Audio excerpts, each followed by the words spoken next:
But then something extraordinary happened, a convergence of conscience and coincidence. The lost years came to life. The archives, police records, and newspaper clippings told nothing more than the usual details of blood, grief, and mystery. What Bamonte found was a living time capsule.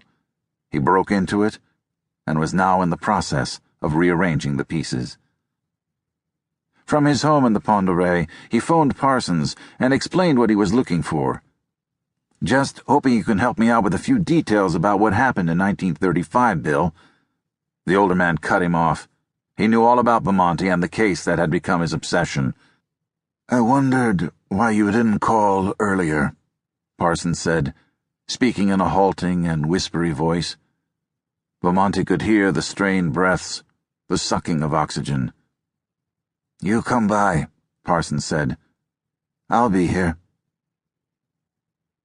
Set in a grand breach, sliced through the basalt layers of the Upper Columbia Plateau, Spokane was a town of cumbrous secrets, where the jazz artist Billy Tipton lived most of her adult life, disguised as a man. And the worst rapist in the city's history turned out to be the son of a leading citizen, the managing editor of the afternoon newspaper.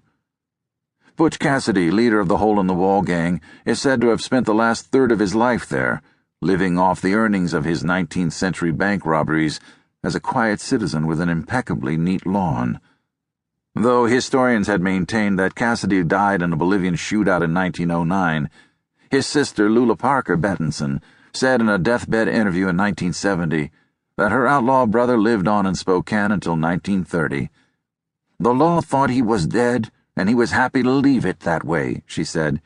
"He made us promise not to tell anyone that he was alive. It was the family's secret. He died peacefully in Spokane." From the outside, Spokane looked as orderly as mathematics and just as sedate, a well-groomed town on a tight leash. City leaders referred to their town as the center of the Inland Empire.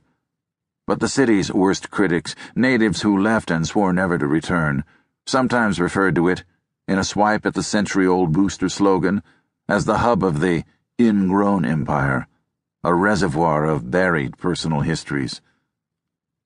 There are millennia-old glaciers in the North Cascades, to the west, that move faster than the pace of change in Spokane, and that was just fine with Parsons and thousands of other citizens who lived all of their lives in the biggest city between Minneapolis and Seattle. Spokane offered the security of a routine as reliable as the dawn. From 1929 until the mid-1980s, the city was essentially frozen. Outsiders, from the radical labor unions whose members staged free speech marathons, to the defeated Indian tribes from Montana and Idaho who held occasional rallies in town, were dealt with quickly and violently. During the early part of Bill Parsons' career, crime was tolerated so long as it was the right kind of crime: bootlegging, cat houses, gambling, wife-beating, gun-running. No harm there. Like other cities in the American West, Spokane was built virtually overnight on the wealth of abundant natural resources. And when the silver veins dried up or didn't bring enough money to pay for the cost of transporting men underground, and the market for white pine from Idaho and wheat grown in the rolling hills of the nearby Palouse collapsed along with the rest of the economy in the 1930s, Spokane reverted to its frontier roots. Breadlines brought out the devil.